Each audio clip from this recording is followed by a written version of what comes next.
বাজার দখল করব, ঘাট দখল করব, এটা দখল করব, চাঁদাবাজি করব।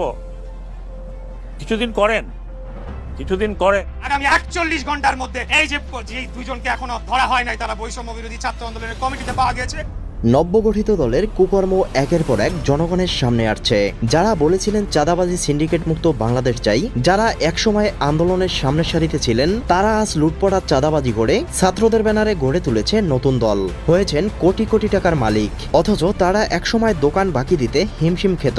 ছাত্রদের এমন কর্মকাণ্ডে অতিষ্ঠ জনগণ। এছাড়া তাদের নিজেদের দলের মধ্যে ভাঙন সৃষ্টি হয়েছে।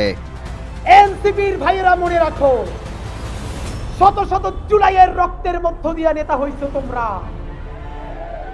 যদি এই জুলাইকে বেঁচে দিয়া ক্ষমতায় আসতে চাও, হাসিনার চেয়েও ভয়ানক পরিণতি হবে। এদিকে হামলা মামলা আর গ্রেপ্তার করে দমিয়ে রাখতে পারছে না আওয়ামী লীগ নেতাকর্মীদের। তারা প্রতিনিয়ত জয় বাংলা জয় বঙ্গবন্ধু স্লোগান দিচ্ছে রাজপথে। তাদের মাঝে বিন্দুমাত্র অনুতপ্ত অনুশোচনা নেই। এমনকি আদালত প্রাঙ্গণে জয় বাংলা জয় বঙ্গবন্ধু স্লোগান দিতে দেখা যায়।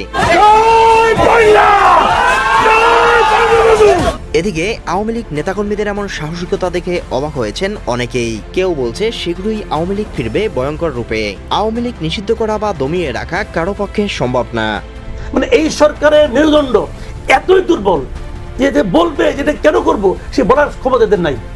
একটা দল যাকে আপনি নিষিদ্ধ করতে পারেন নাই তো ভাই, এখন পর্যন্ত হয়নি, পারেন নাই তো। ক্ষমতা তো আপনারা ছিল, হাতে ক্ষমতা, পারলে করতেন। আপনারা যদি ওই হেড অফ থাকতে করতেন ভাই, করেন নাই কেন? পারেন নাই।